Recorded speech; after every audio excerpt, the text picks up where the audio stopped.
A continuación en Canal 11, la entrevista.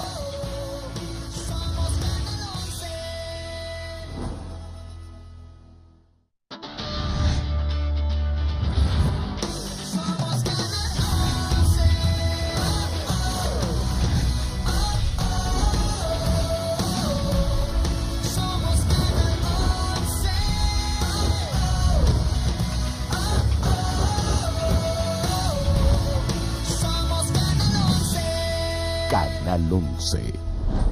Vive con nosotros. El siguiente programa es solo para adultos.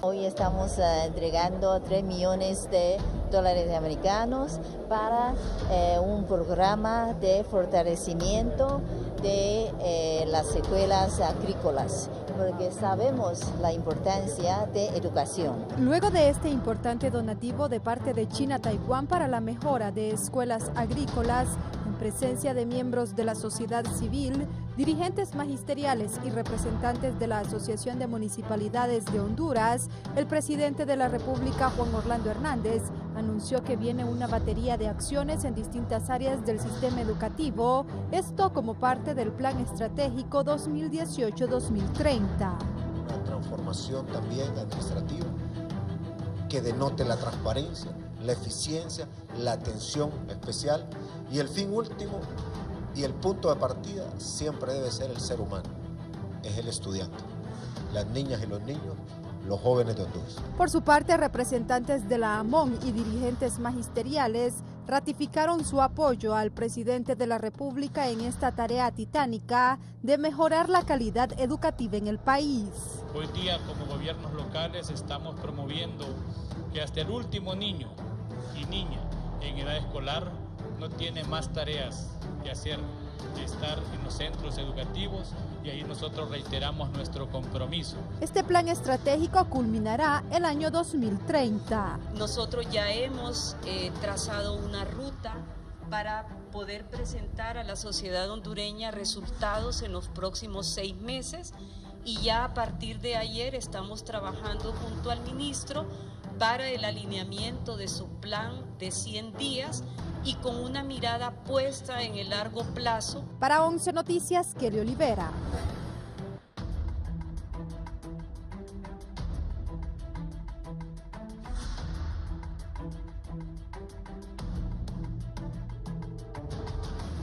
Hola, ¿qué tal están, amigos televidentes? Tengan muy buenos días. Les saluda Guillermo Paz Manueles y les doy la más cordial bienvenida a este su foro de las mañanas, la entrevista.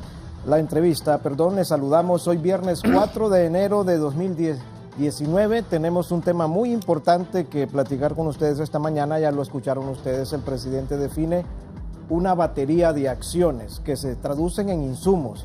Desde luego, estamos hablando de varias acciones encaminadas a lograr esta reforma integral del sistema educativo de nuestro país. Baterías de acciones como este plan de 100 días que tiene el ministro de Educación Pública para definir cómo está estructuralmente la cartera de educación, qué se tiene que corregir, qué se tiene que mejorar.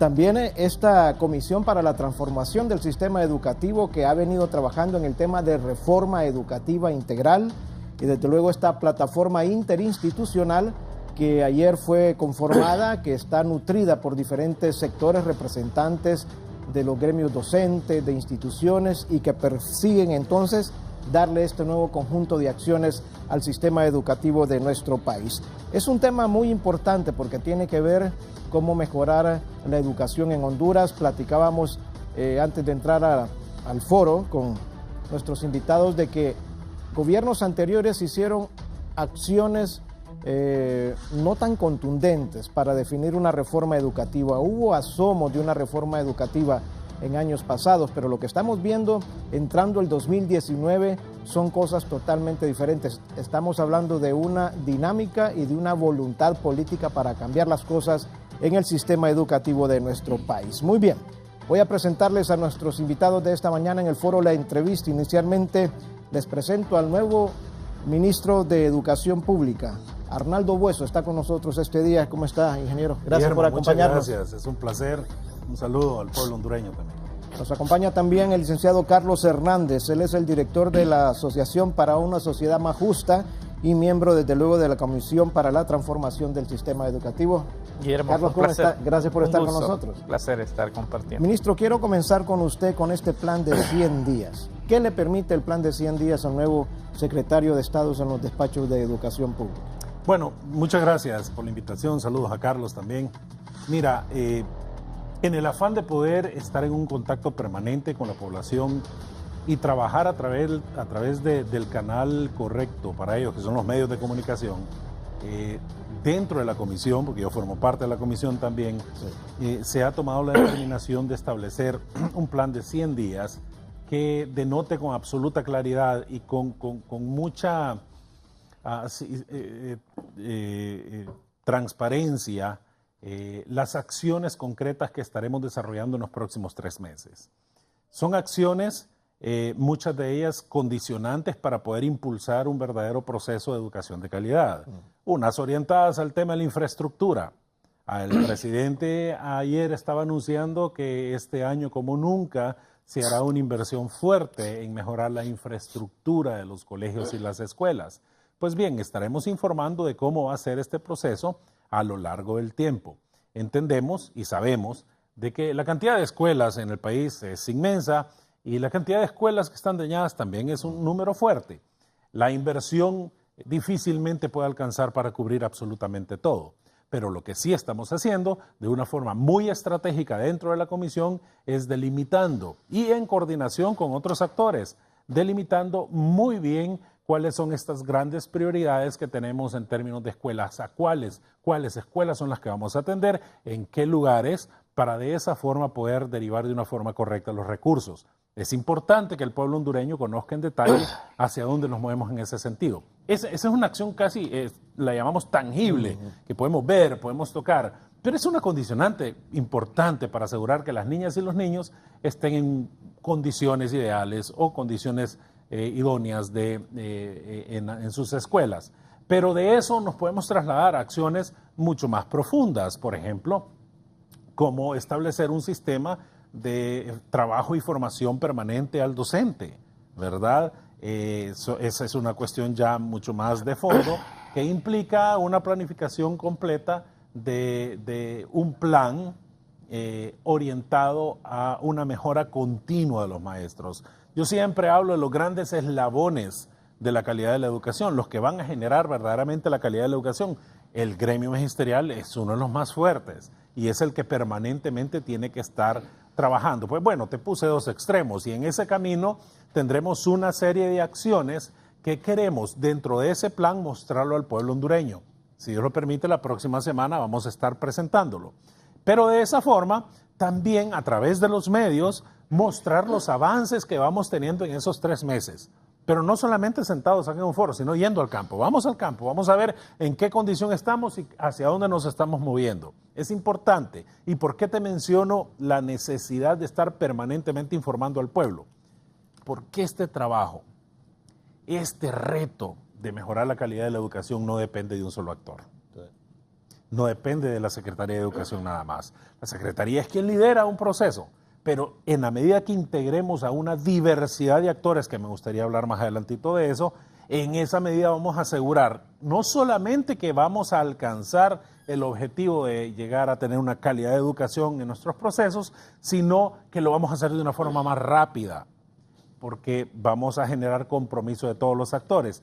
Y para cerrar, lo que ayer sucedió entonces en el evento con el presidente Hernández fue la generación de un compromiso global.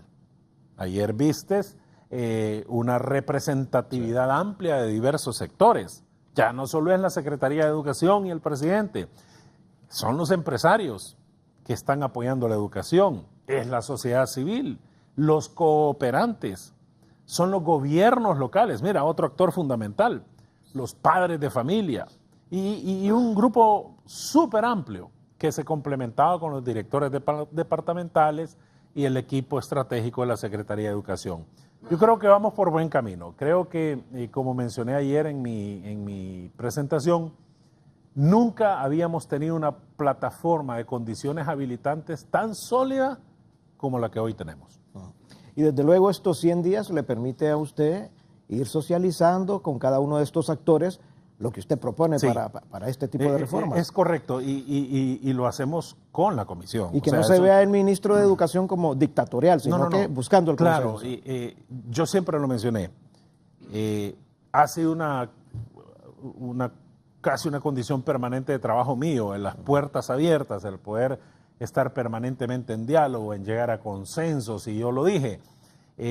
En la medida que todos estos sectores definan un norte común para todos, que en este caso son las niñas y los niños con calidad de educación, en esa medida va a ser mucho más fácil estar en diálogo, es poder escuchar absolutamente todos los sectores y establecer rutas comunes que nos permitan llegar a alcanzar ese objetivo. Entonces, mi política de gerencia siempre ha sido de puertas abiertas, de diálogo. Mira, en 2 días, creo que es mi cuarto día o quinto día de trabajo, en los últimos 2 días he tenido 2 reuniones con los gremios ya. ¿Okay? Para mí es muy importante los gremios. He tenido ya reuniones con representantes de padres de familia también, que es un eslabón fundamental en la educación también. Entonces, ese va a ser el trabajo. Evidentemente tengo que dedicar bastante tiempo al trabajo estratégico operativo, pero el acercamiento con los sectores es fundamental. Muy bien, gracias, ministro. Carlos Hernández, ¿cómo define usted el lanzamiento de esta plataforma interinstitucional? Vimos empresarios, gremios magisteriales, instituciones, todos aunando esfuerzos para poder lograr esta reforma educativa.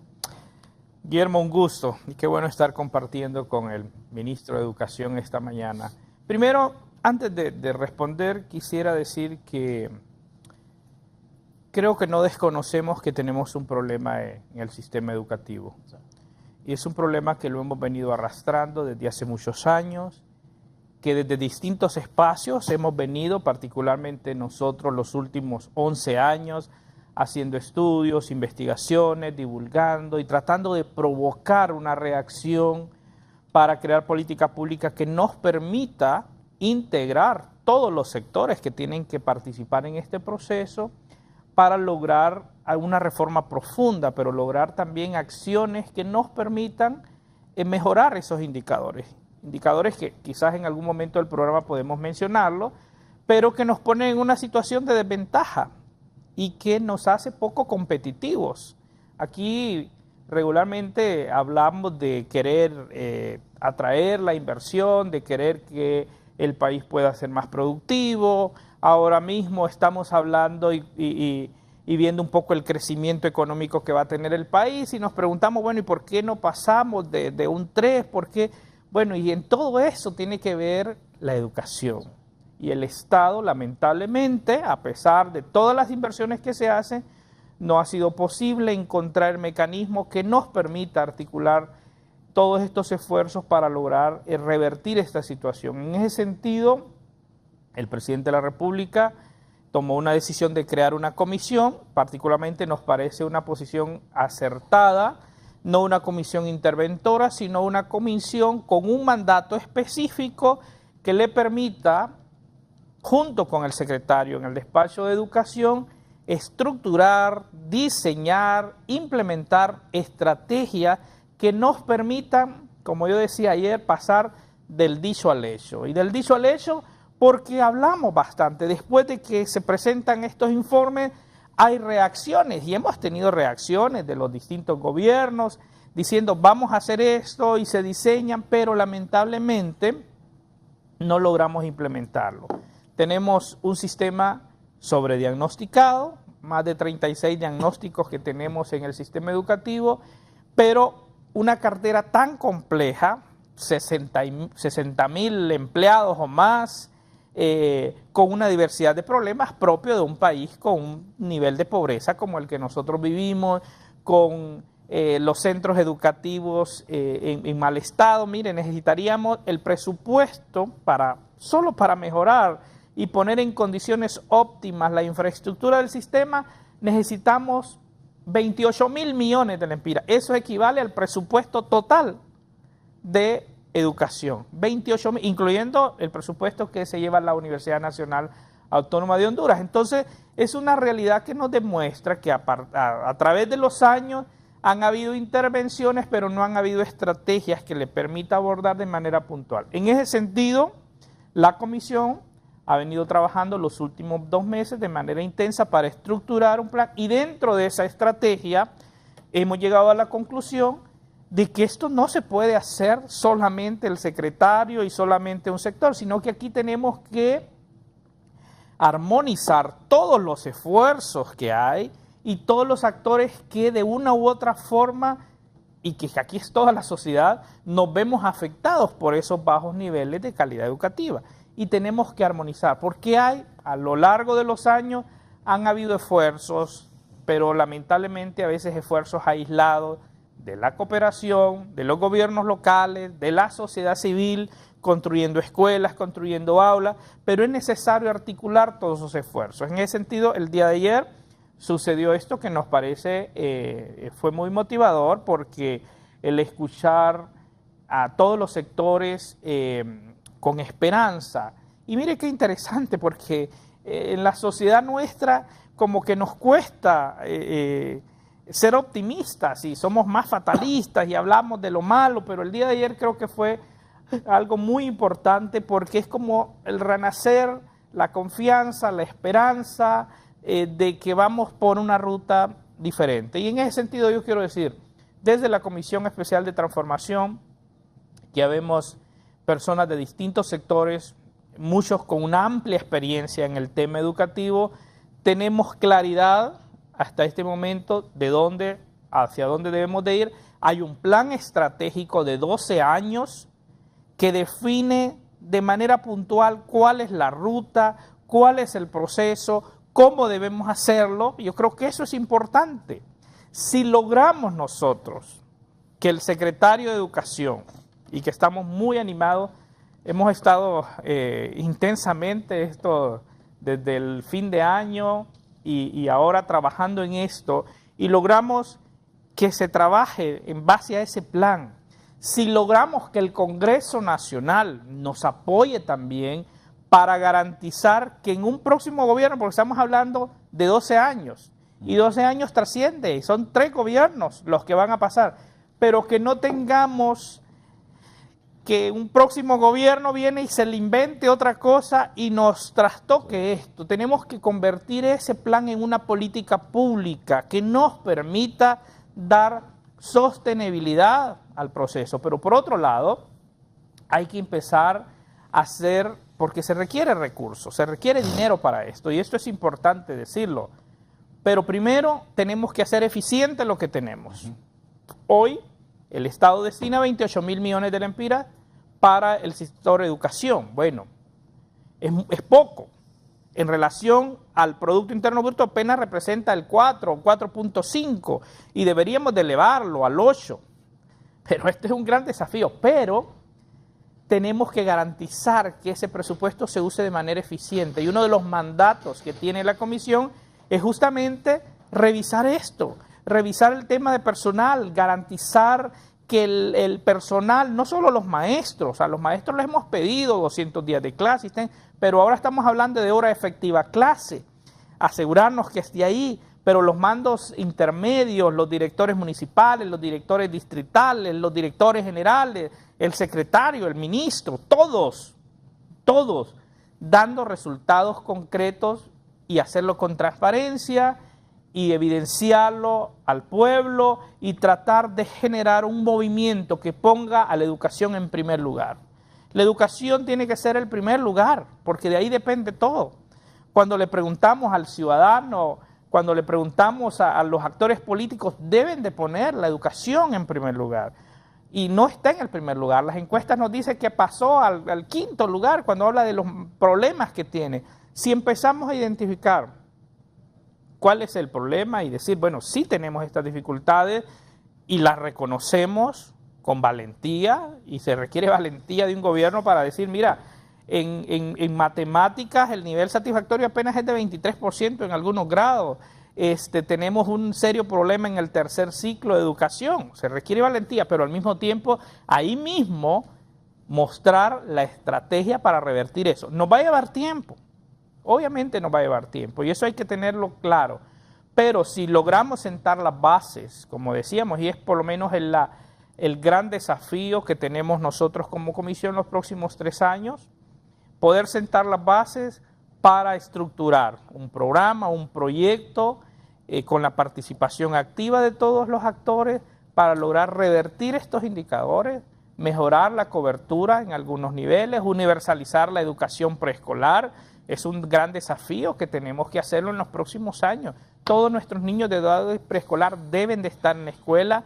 ¿Cómo logramos reducir esa brecha de 900,000 niños en edad escolar que no van a la escuela, que no fueron a la escuela? Tenemos que reducirlo, nos va a llevar tiempo. ¿Cómo logramos aumentar nuestra cobertura del tercer ciclo, secundaria? Ya logramos y dimos un gran paso. Todos los municipios tienen un centro de educación secundaria, eso es importante, pero ahora ¿cómo garantizamos que se mantengan ahí? ¿Cómo logramos estimular a nuestros niños para que sientan placer de ir a la escuela? El placer de ir a la escuela, pero al padre la responsabilidad de enviar a su hijo a la escuela. Mira, la Constitución de la República dice que la educación es obligatoria, pero aquí, y aquí tengo que decirlo, hay padres que por distintas razones no mandan a su hijo a la escuela y no pasa nada. Por eso nos agradó en Jesús de Otoro, el alcalde de Jesús de Otoro sacó una ordenanza, me parece brillante, ojalá que los alcaldes que están viendo el programa puedan tomar este ejemplo, una ordenanza de que el 100% de los estudiantes tienen que ir a la escuela y priorizar los beneficios a las comunidades, los programas sociales. La comunidad que tiene el 100% de sus niños en edad escolar en la escuela van a tener y van a ser prioritarias para recibir proyectos sociales. O sea, generar todo un movimiento que nos permita avanzar. Pero bueno, el reto es grande, sin duda alguna, pero yo creo que lo más importante aquí es lo que decía el ministro, es una voluntad que hemos visto, la valoramos, la apreciamos y bueno, desde nuestro espacio, como comisionados en esta comisión de transformación, pero desde sociedad civil continuaremos con nuestro rol veedor de estos procesos y queriendo aportar para que podamos tener un futuro mejor en materia educativa. Y mira, muchas gracias, Guillermo, ministro. Carlos mencionaba el trabajo de los gobiernos locales. Sí, con mucho agrado vimos lo de Jesús de Otoro. Es un ejemplo que vale la pena recalcar, ¿verdad? Si logramos que este actor, gobiernos locales, asuman el reto de asegurar que los padres y las madres de familia matriculan a sus hijos en este periodo escolar, solo con ese paso que demos. Y mira que no es difícil, porque quien está más cerca de esta comunidad es el alcalde, es el gobierno local, y están permanentemente en contacto con el pueblo. Si tan solo logramos que esta dinámica se consolide en un alto porcentaje de los municipios de Honduras, estamos dando un paso sólido. Luego vemos lo que viene, lo que Carlos menciona, cómo aseguramos que los niños vayan a la escuela, ¿verdad? Pero creemos que hay una serie de dinámicas que pueden funcionar. Pero yo insisto, hay 2 elementos claves en esta cadena, 2 eslabones claves. Los gobiernos locales y los padres de familia. Y en esta gestión vamos a estar enfatizando mucho el trabajo de acercarnos a los padres de familia a través de los COMDES, a empezar a rescatar desde la comunidad esa representatividad que en algún momento era sólida. Yo recuerdo cuando yo estaba en la escuela que había una sociedad de padres de familia fuerte, beligerante, que supervisaba, que estaba, así lo decíamos, encima de la operación de la escuela, vigilando que todo funcionara bien. Eso se ha perdido un poco. ¿Cómo rescatamos esa representatividad desde las comunidades hasta que tenga una representatividad amplia a nivel nacional? 2 eslabones claves. Y hay mucho más ejemplos. Voy a esta parte. Así como el ejemplo que vimos de Jesús de Otoro, queremos, junto con la comisión, rescatar estas lecciones o acciones que los gobiernos están desarrollando para mostrarlas al pueblo. Hay otra alcaldía en Santa Bárbara que desde hace años, y es una alcaldía que tiene un presupuesto bien bajo, una alcaldía muy pobre, un pueblo muy pobre, pero desde hace años dedica parte de su presupuesto para movilizar a los alumnos de las aldeas hasta el instituto en el municipio. Los trae y los lleva. Y ha acondicionado vehículos para esa movilización. Esas acciones suman. Suman. Y lo que queremos es mostrar ante el resto de los gobiernos locales que se pueden hacer las cosas. De una forma u otra, los gobiernos locales tienen que generar un impulso importante en este proceso, principalmente ahorita, en estas fechas, que iniciamos el proceso de matrícula y que necesitamos que las niñas y los niños vayan a la escuela. Por eso quise enfatizar el trabajo de los gobiernos locales. Y quiero cerrar con esto. He conversado con el presidente Cano, el presidente de la MON, y he recibido de él un compromiso férreo también. Él no pudo estar ayer porque estaba mal de salud, pero su representante estaba ahí.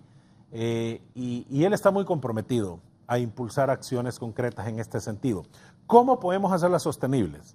O sea, está bien sacar esos pilotos y esos ejemplos de algunos municipios que a nivel nacional están, pero ¿cómo lo hacemos sostenible? Trabajando de la mano con la MON, definiendo una estrategia sólida entre la Secretaría y la MON que nos permita irradiar las ideas que tenemos con el resto de los gobiernos municipales, acompañar a los gobiernos municipales con estrategias que permita que ellos estén permanentemente trabajando en este tema y monitorear el trabajo. El presidente decía, de todas las transferencias municipales, hay un porcentaje específico que tiene que ir destinado al tema de la educación.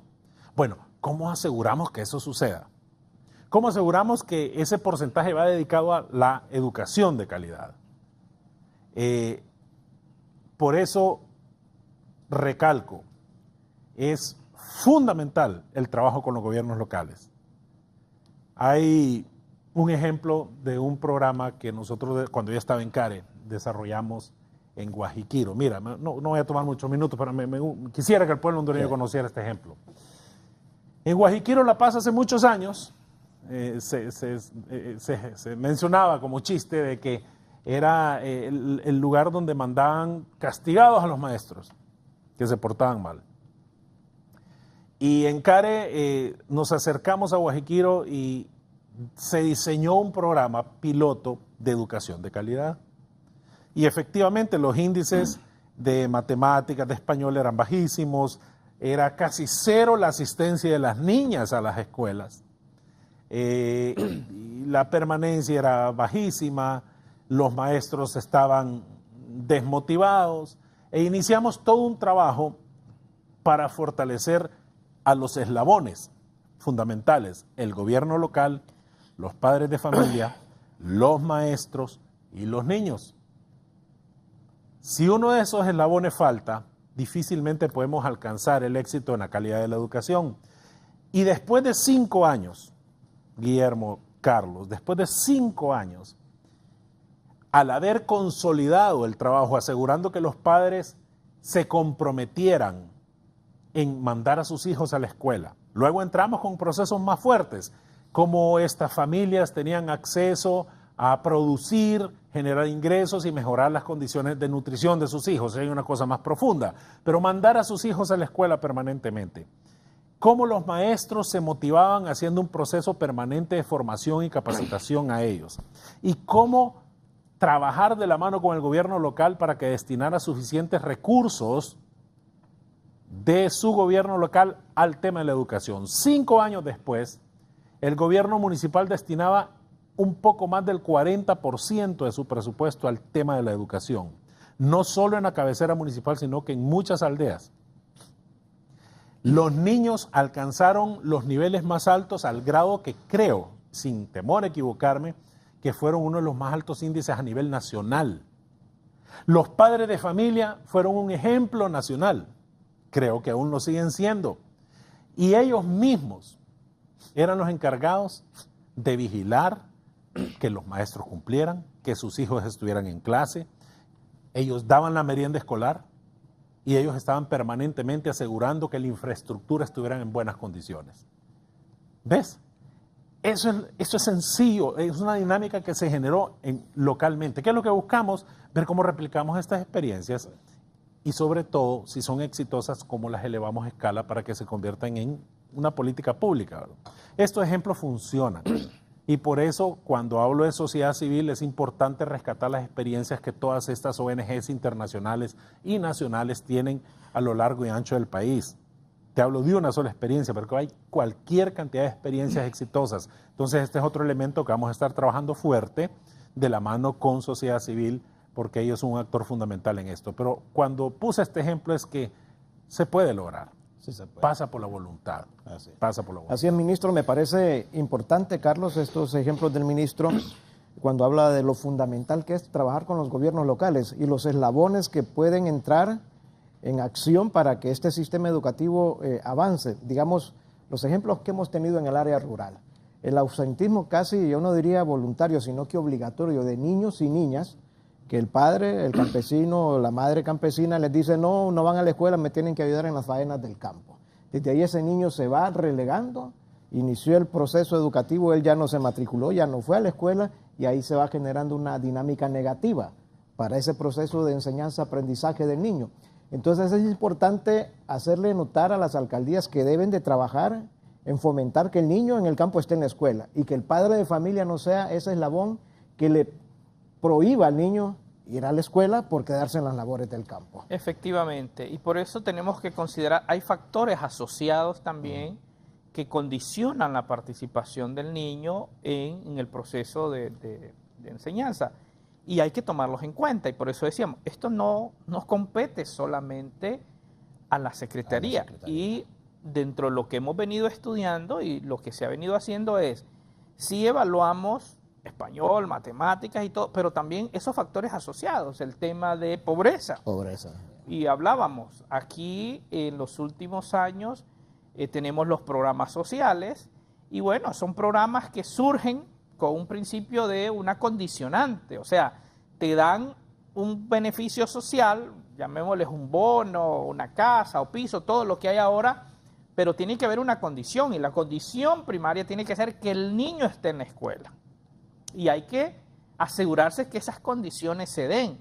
Los temas de seguridad, especialmente en las zonas urbanas de las ciudades, hay que crear condiciones para que los niños vayan a la escuela. Miren, el último estudio que se hizo en octavo grado son los niños de lo que llamamos media, por lo menos el 29% expresan que no se sienten seguros en la escuela. Hay que crear esas condiciones, pero ahí intervienen otros factores. Pero aquí hay que integrar también grupos que tienen presencia en todas las comunidades. Hay que ver, por ejemplo, las iglesias como ciudadanos también que asuman un rol y puedan estimular, motivar, desafiar a los padres, a la feligresía, para que entiendan el valor de la educación. Los patronatos, las organizaciones comunitarias a nivel de base, que puedan hacerlo también. O sea, es lo que pretendemos movilizar, darnos cuenta que mantener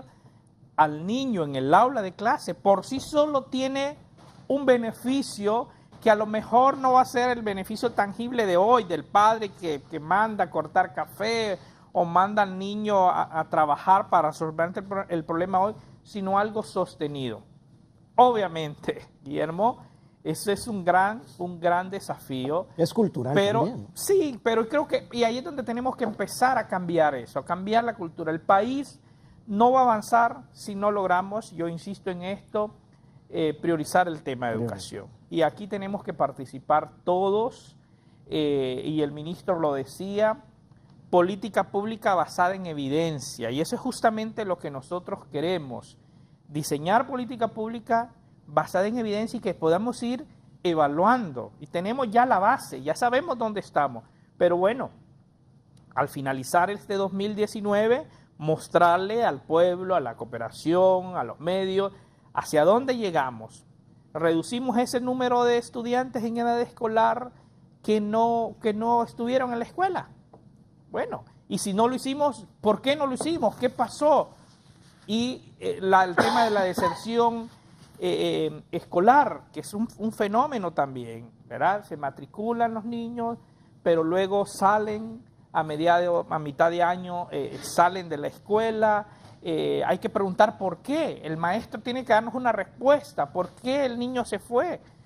¿Por qué no continuó en la escuela? Así es que creo que lo importante en todo esto, insisto, es que hay una estrategia, hay un plan, se está buscando integrar a los distintos actores de la sociedad, está haciéndose una inversión y esperamos que pueda materializarse pronto, bastante significativa, para mejorar las condiciones de infraestructura de los centros en condiciones de precariedad, porque aquí hay que decirlo, todos deberían, pero aquí tenemos que priorizar aquellos que urge hacer las mejoras pertinentes, y aquí se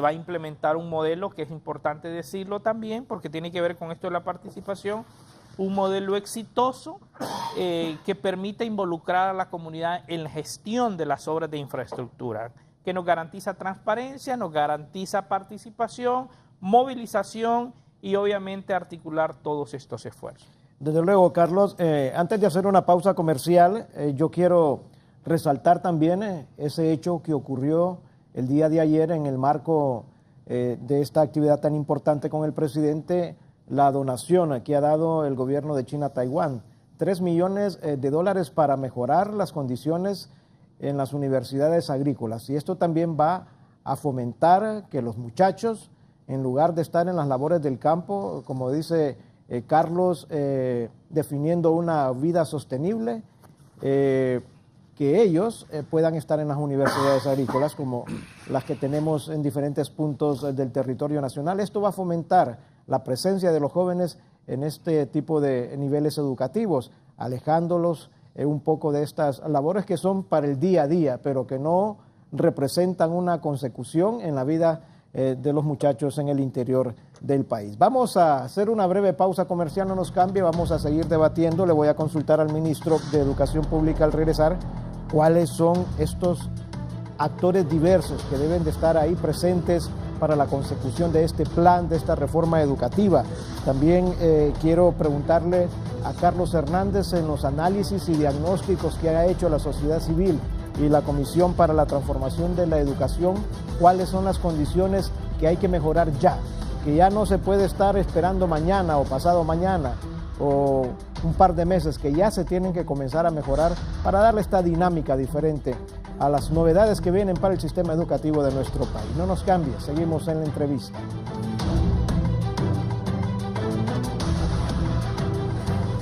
Ya volvemos con más de la entrevista con Raúl Valladares. Continuamos con más de la entrevista con Raúl Valladares.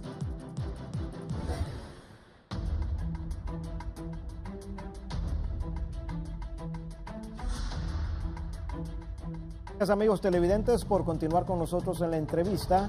Antes de darle cabida a nuevas interrogantes sobre este tema de las reformas educativas, el plan de educación que tiene el gobierno de la República, esta batería de acciones que dijo el presidente Juan Orlando Hernández el día de ayer, que poco a poco el pueblo hondureño se iba a ir enterando de cada una de ellas, que desde luego tiene un fin supremo, un fin específico, es darle a Honduras un nuevo sistema educativo integral, universal, estructuralmente bien habilitado, moderno, confiable, en fin, un sinnúmero de elementos que podríamos hacer 1, 2, 3 programas definiendo cada uno de estos aspectos. Pero hay una preocupación en latente, ministro de Educación. El 15 de enero arranca el proceso de matrícula en el sistema educativo público, en el sistema educativo nacional.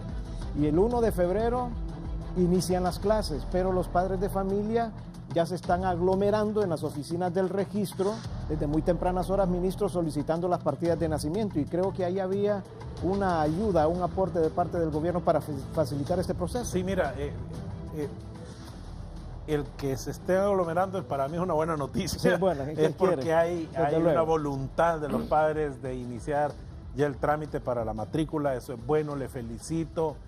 Y bueno, si significa algún sacrificio, hagámoslo, hombre, nuestros hijos merecen que estemos haciendo una filita ahí por un par de horas o minutos. ¿Qué es lo que viene ahora dentro de ese plan de los 100 días? Es que, bueno, por fin se va a convertir en una realidad el proceso, pero esto no limita a que no vayan los padres ahorita, porque eso va a agilizar, ¿verdad?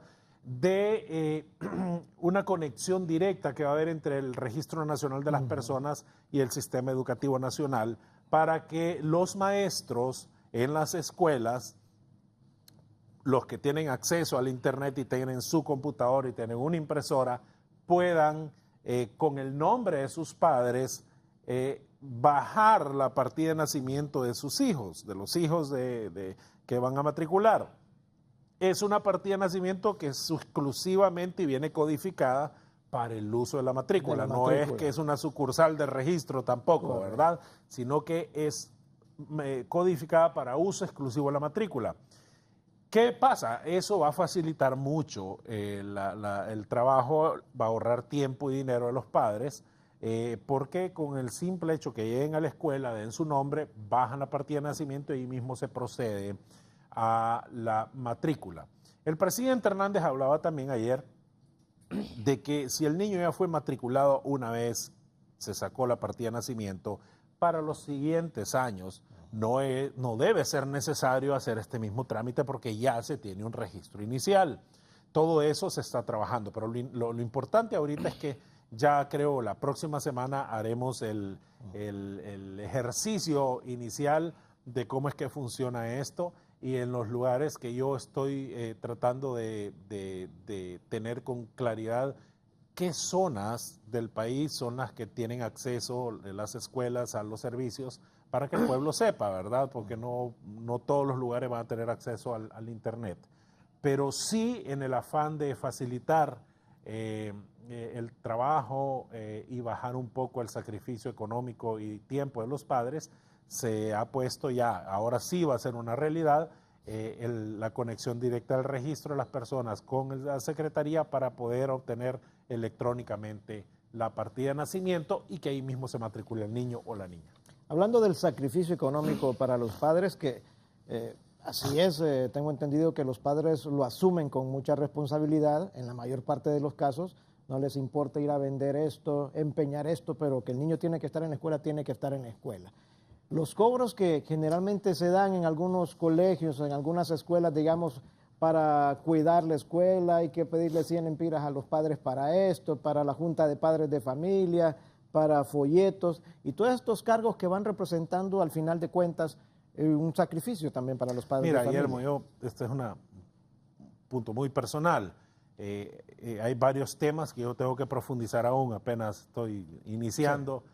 He estado en muchas reuniones con la comisión, conociendo la estrategia, pero hay detalles que tengo que profundizar y en este caso no voy a entrar muy en detalle, más que sí puedo darte mi opinión personal.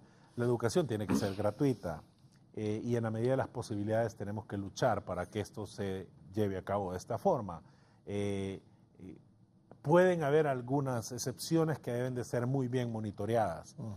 Aquí entra en juego, voy a aprovechar para hablar ahora del segundo eslabón. Hablamos de los gobiernos locales, ¿no?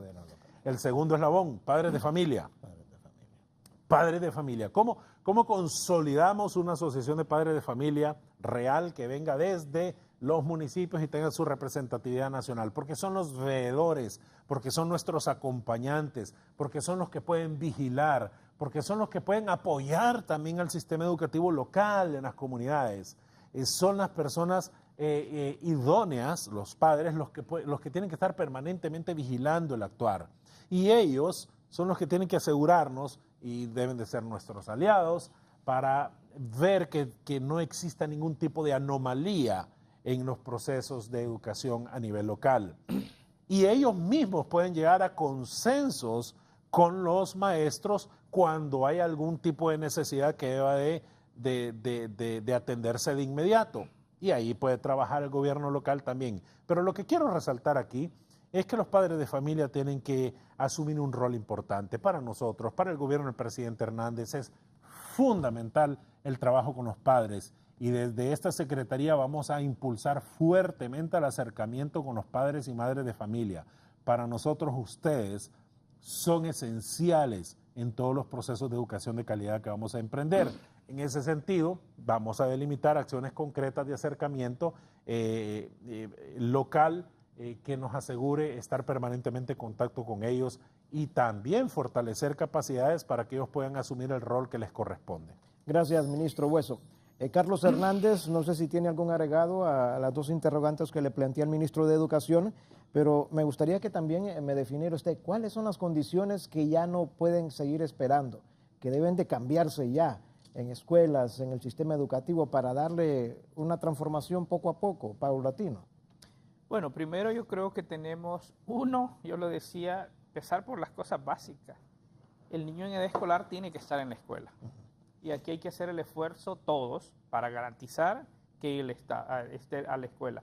El Estado, obviamente, prohibiendo lo que tiene que hacer los maestros, las aulas en condiciones dignas, y aquí hay la participación comunitaria, pero la responsabilidad del padre de cumplir con esa obligación que tiene de mandar al alumno a la escuela.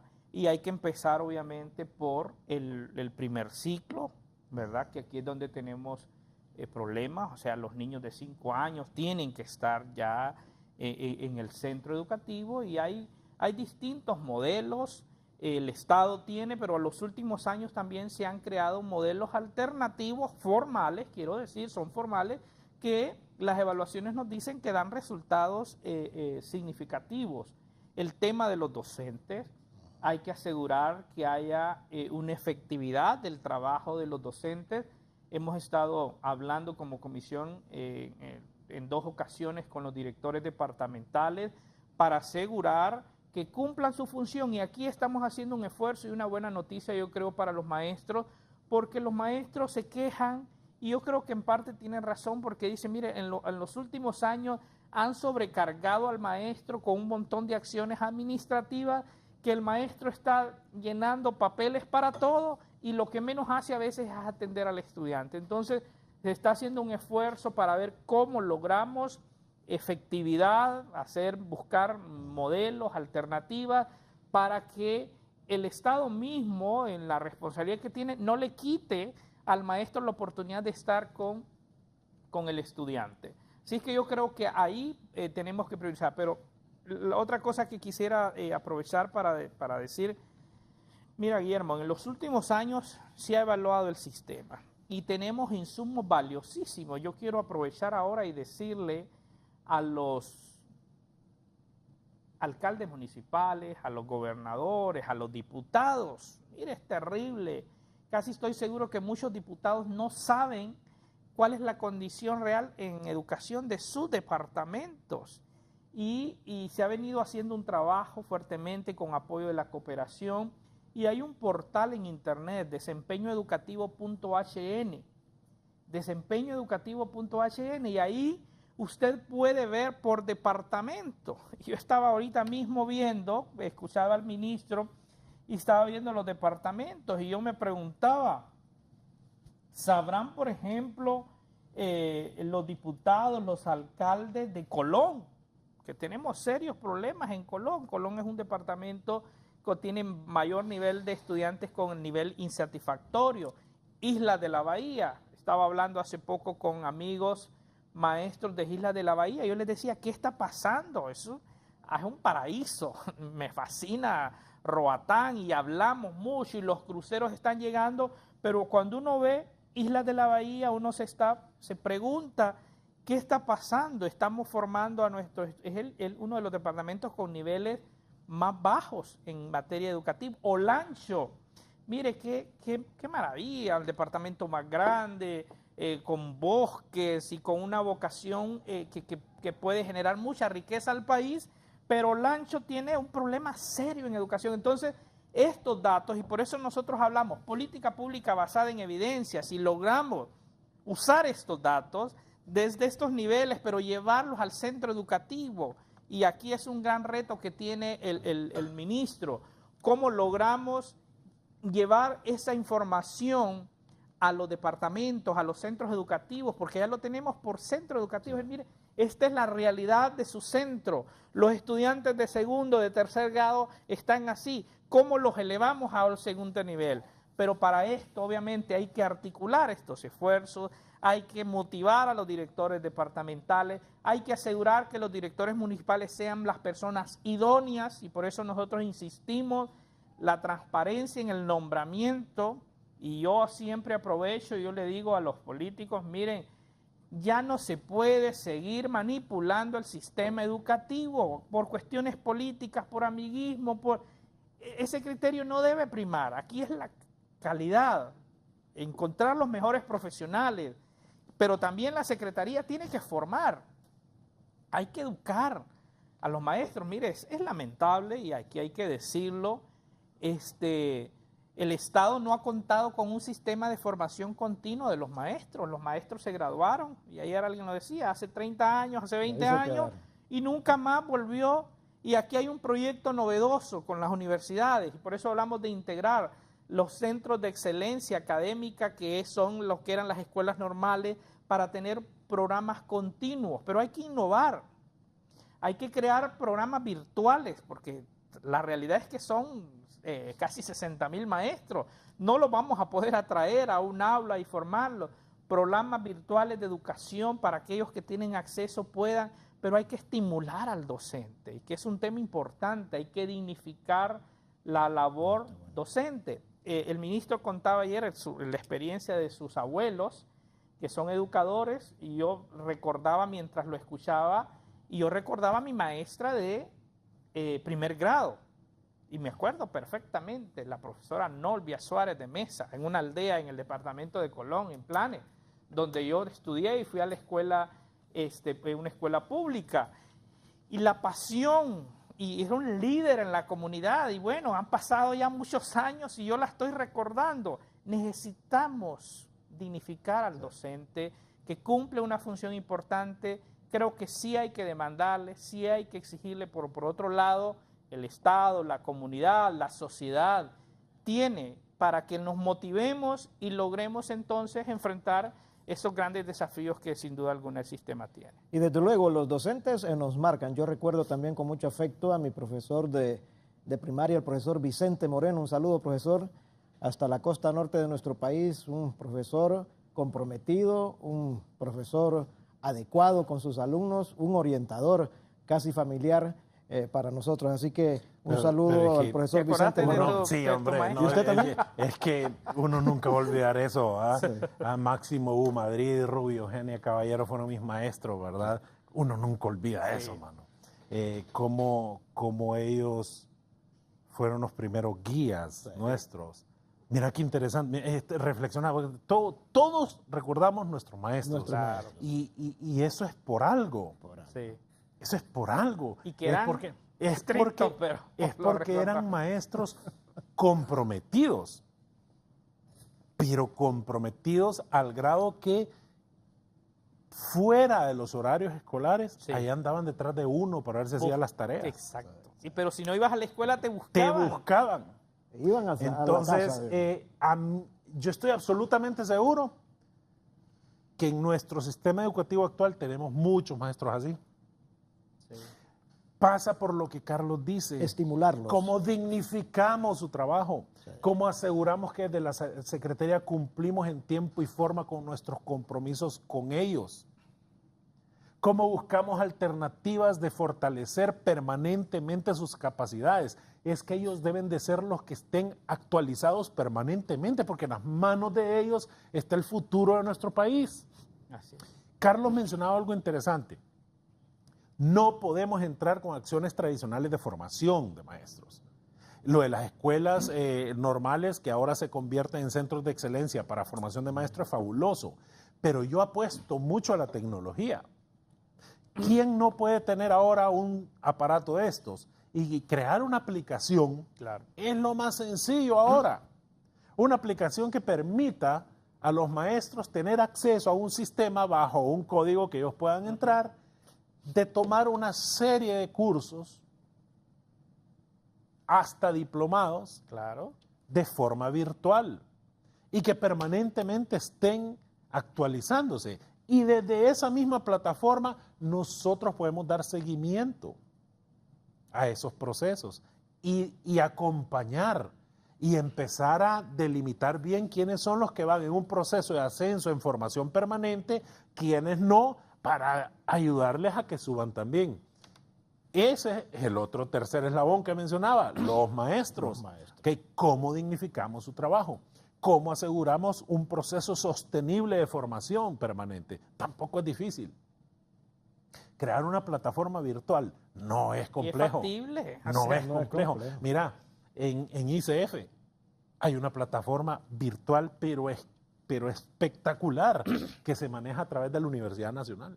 Y es una plataforma de formación para todos los profesionales forestales. Pueden incluso tener acceso hasta maestrías, si es posible. Eso lo podemos hacer también. Entonces, aproveché y interrumpí lo que estaban mencionando porque no se me olvida, de que es importante entrar con la tecnología, y eso va sumado a un proceso de modernización de la Secretaría también. Ya esa no es una acción de corto plazo ni mediano, es una acción de largo plazo, pero tenemos que empezar a sentar las bases de la modernización de una Secretaría de Estado que permita atender una población gigantesca, más de 60,000 maestros. Pero a través de la tecnología podemos llegar absolutamente a todo. ¿Y cómo Carlos, estimulamos, perdón, sí. solo porque ese es un tema importante, cómo estimulamos la innovación? Y mira, este tema que estamos hablando, los mismos estudiantes, uno Ellos se ya sorprende. nacen con ese chip. Claro, y los neurológico. mismos estudiantes pueden ser parte de la innovación y hay que estimularlo. Lo que sí está claro, mira, los datos que yo mencionaba los estoy viendo acá. O sea, los tengo aquí y tengo las gráficas y puedo ver qué departamento tiene que mejorar y me puedo ir hasta cada centro educativo. Yo uso esto de manera permanente, o sea, por mi trabajo, a veces lo menos que uno pasa es en el escritorio, tiene que andar, pero yo aquí tengo datos de todo. Y entonces yo creo que ese es un elemento importante, yo le tomo la palabra al ministro, me parece que hay que hacerlo, tenemos que dignificar a nuestros docentes, tenemos que formarlos de manera permanente, tiene que haber una supervisión adecuada y la supervisión no tenemos que verla tampoco como tradicionalmente se ve, el que llega a ver lo malo, sino más bien como el Estado, a través de, por eso yo insisto, estos directores departamentales, distritales, municipales, son clave de llegar a acompañar el proceso de formación, ¿verdad? Y cómo podemos también el maestro estimular la gestión. Yo creo que los desafíos son grandes, por eso yo insisto, si logramos motivación, cuando yo le mencionaba a mi profesora de primer grado, era una aldea muy pobre, y no es que en la aldea teníamos las condiciones, no, era una escuela de madera, de mala calidad, que habían pedazos de piso que no los tenía, pero éramos felices, disfrutábamos abajo del gran árbol de tamarindo que había allá y 2 veces, porque se iba mañana y tarde al centro educativo, que ese es un tema que en algún momento hay que abordarlo, ¿verdad? Porque por cuestiones económicas, esas las 2 jornadas, a veces para el maestro es un tema complejo, poder mantener 2 grupos en 2 lugares diferentes, el maestro sale corriendo y a veces no tiene tiempo, vio que su labor docente era de las 4 horas y punto, y esto yo creo que también afectó parte de este proceso. Así es que los desafíos son grandes, pero yo creo que si innovamos, si nos damos cuenta que no vamos a tener resultados diferentes haciendo exactamente lo mismo, que tenemos que, óigame, si la Secretaría es el rector de la Secretaría y la universidad son los rectores del sistema educativo, la mejor tecnología tiene que estar ahí, los textos, el arte, que el ministro estaba hablando también del arte, que hay que estimular el arte, el deporte. Mire, fuimos perdiendo en los últimos años. Yo recuerdo teníamos hasta programas de televisión que hacían competencias, que estimulaban el arte, y eso se fue perdiendo. Pero yo creo que hay oportunidades, el sistema se está descentralizando, eso es un elemento importante, se le está dando un rol importante a los gobiernos locales, a los directores departamentales, y ver cómo gestionan de manera adecuada, pero insisto, en base a resultados. Y esos resultados es un derecho que tenemos los ciudadanos de conocerlos. En cada municipio saber cómo estamos en educación y hacia dónde vamos. Y eso nos va a permitir entonces movilizarnos y sentar bases para poder tener esta transformación educativa. Muy bien, Carlos, antes de la pausa comercial, los ejemplos de cómo replicar estas innovaciones tecnológicas ya se están dando. Para el caso de la Universidad Nacional Autónoma de Honduras, tiene una matriz tecnológica increíble. Ahora los muchachos todo lo hacen desde sus computadoras, desde sus celulares, se matriculan, adicionan clases, cancelan clases, llevan cursos, bajan textos electrónicos, las tareas, los trabajos, todo lo mandan por el sistema de internet, por las computadoras. O sea, que se puede replicar siempre que haya voluntad y, como dice Carlos y el ministro, motivación para que tanto docentes como alumnos puedan involucrar en este tipo de acciones las innovaciones tecnológicas que desde luego nos van a redituar beneficios enormes al sistema educativo de nuestro país. Vamos a una pausa comercial, no nos cambie, vamos a regresar ya con conclusiones, algunos agregados sobre temas que se nos han quedado aquí en la línea de debate de este día. Ya volvemos.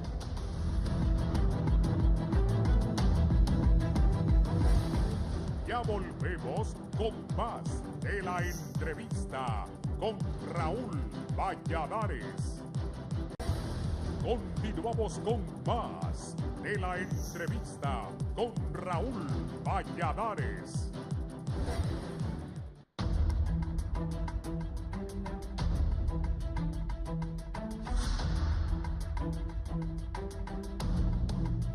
Gracias, amigos televidentes, por continuar con nosotros en la entrevista, platicando esta mañana sobre los esfuerzos, los planes en reformas educativas que plantea el gobierno de la República y la manera que están reaccionando también bastante favorable diferentes sectores a ir definiendo una estrategia conjunta, integral, universal para dotar al país de un nuevo sistema de educación moderno e incluyente.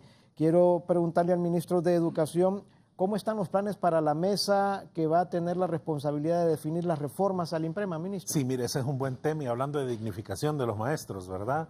El presidente Hernández ha recalcado ayer su voluntad política y por ende su servidor está impulsando este trabajo de generar el espacio para una mesa de discusión, de diálogo representada por varios sectores, evidentemente los gremios magisteriales, la secretaría, la comisión y otros, para poder discutir en precisión todos los puntos que ellos tienen en relación a esta ley del INPREMA.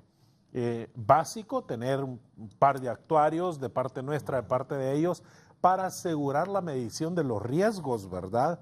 Porque el nivel de potenciación que se ha logrado del INPREMA en estos años ha sido espectacular, entonces debemos de mantenerlo, pero también tenemos que vigilar la parte de los requerimientos y las posiciones que tienen los maestros. Así que en estos días se está instalando, esa ha sido la orden del presidente, ese es el trabajo que estamos haciendo, y pueden las maestras y los maestros tener plena seguridad de que estaremos abordando este tema, escuchándoles y buscando las mejores soluciones al caso. Muy bien, gracias, ministro. Carlos Hernández, en los análisis, en las investigaciones que hacen ustedes, comparándonos con países de la región, ¿en qué nivel está Honduras? Lamentablemente, mire, no andamos tan bien. A nivel de Centroamérica, obviamente Costa Rica, Panamá está en una situación mejor. Nosotros estamos muy similar a lo que pasa en Guatemala, Nicaragua, que en algunos casos tiene niveles inferiores a los nuestros. Pero creo que lo importante aquí, y bueno, Costa Rica que aunque va bajando, hay que decirlo, Costa Rica fue el ejemplo más relevante en Centroamérica y Chile, ¿verdad? Uruguay, pero han ido bajando porque ellos pues se confiaron, descuidaron algunos elementos importantes. Y yo creo que lo importante en todo esto es que nosotros tenemos el diagnóstico. De hecho, yo espero que pronto se puedan revelar los resultados de las pruebas PISA. Honduras se sometió por primera vez a este sistema, que es el sistema, diría yo, más relevante, más importante que existe en el mundo y que se aplica a los países miembros de la OECD, y que Honduras también ha sido parte de esto. Y bueno, hay que ver, yo estoy ansioso esperando ver cuáles son esos resultados, porque creo que eso es la base. Lo importante de estos sistemas de evaluación es que nos ponen una base y nos dicen específicamente a dónde. Mire qué positivo esto. En el caso de Honduras, y usando los sistemas que tenemos de medición, es que nos dice de manera puntual cuáles son las destrezas en las que estamos débiles y a dónde tenemos que priorizar, ¿verdad? ¿A dónde tenemos que hacerlo? Entonces yo creo que eso es importante, por eso insisto, no estamos empezando de cero, tenemos ya un camino recorrido que puede permitir diseñar este programa. ¿Qué ha faltado? Creo que hay que decirlo, ha faltado liderazgo, y aquí yo quiero aprovechar para decirlo, la responsabilidad que tiene el secretario de liderar esto, pero tiene que haber, yo quiero decir, una cabeza que va a articular lo demás, porque no lo va a lograr solo, es necesario, pero tiene que haber un liderazgo, el liderazgo que define esa política pública, que la supervisa, que la ve, que pide rendición de cuenta, y es el liderazgo apropiado para lograr impulsar esta reforma. A veces hay buenas ideas, hay buenas intenciones, pero si no existe el liderazgo a los distintos niveles, esto se diluye y se pierde. Mire, yo recuerdo hace algunos años cuando se presentaban algunos de estos primeros informes y hablábamos con el presidente de ese momento y sí, reaccionan obviamente, pero quedan en intenciones. Y eso es lo positivo que yo veo ahora, en este caso particular. Uno es esta voluntad de crear esta comisión, como le digo. Dos, de integrar a los distintos sectores. La Universidad Pedagógica, por ejemplo, es la que forma a los docentes.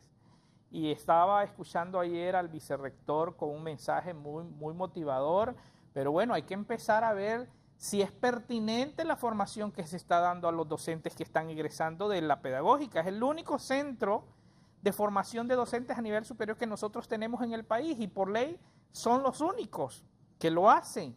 Pero hay que evaluemos estos egresados para garantizar que, y si no están funcionando, pues hay que hacer las adecuaciones pertinentes, pero es la Secretaría que tiene que rendir esto. Luego, ¿cuál es la participación de la Universidad Nacional Autónoma de Honduras, nuestra alma mater por excelencia? ¿Cómo integramos, cómo articulamos, cuál es el valor agregado? ¿Sabe? El presupuesto de la universidad, ese 6%, sale de la Secretaría de Educación. O sea, de esos 28.000 millones que le llegan a educación, salen esos 6.000 y que es parte obviamente es una conquista que hay, pero ¿cómo logramos articular? ¿Cómo logramos ver que la formación sea pertinente? ¿Cómo la academia produce datos, nos da insumos que le permita a la Secretaría decir, mira, esto no está bien, esto debe de mejorar? Todo esto que estamos hablando de la innovación, cómo la universidad también produce y genera aplicaciones, acciones que le permita entonces a la Secretaría hacerlo. Yo creo que hay condiciones dadas, eso es positivo.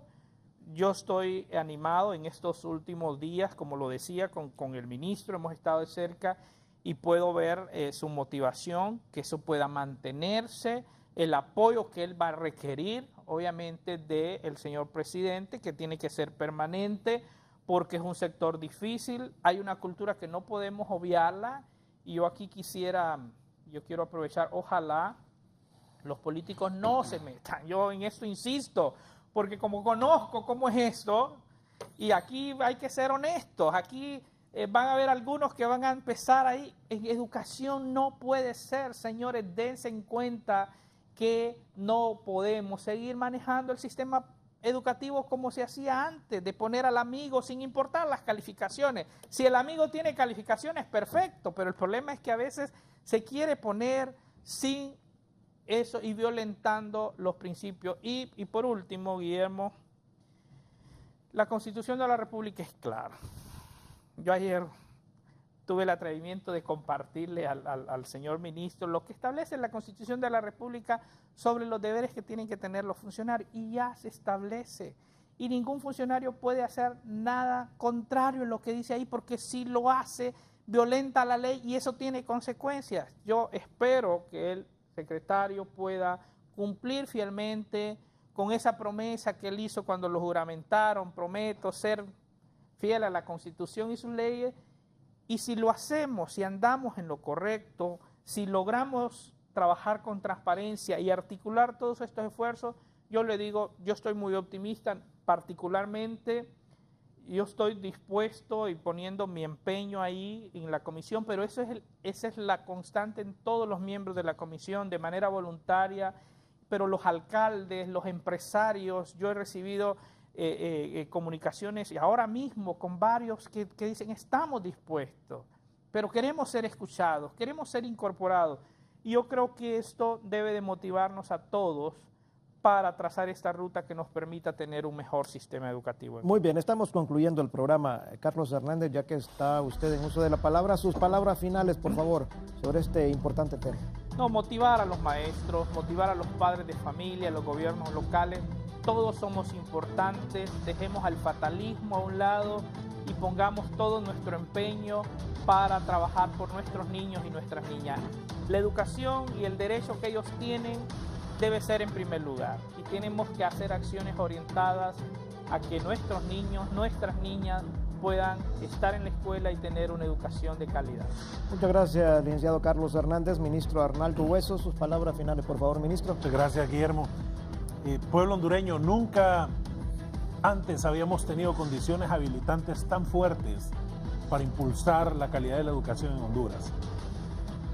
Un presidente comprometido y con una voluntad política sólida para empujar cualquier acción orientada a este tema.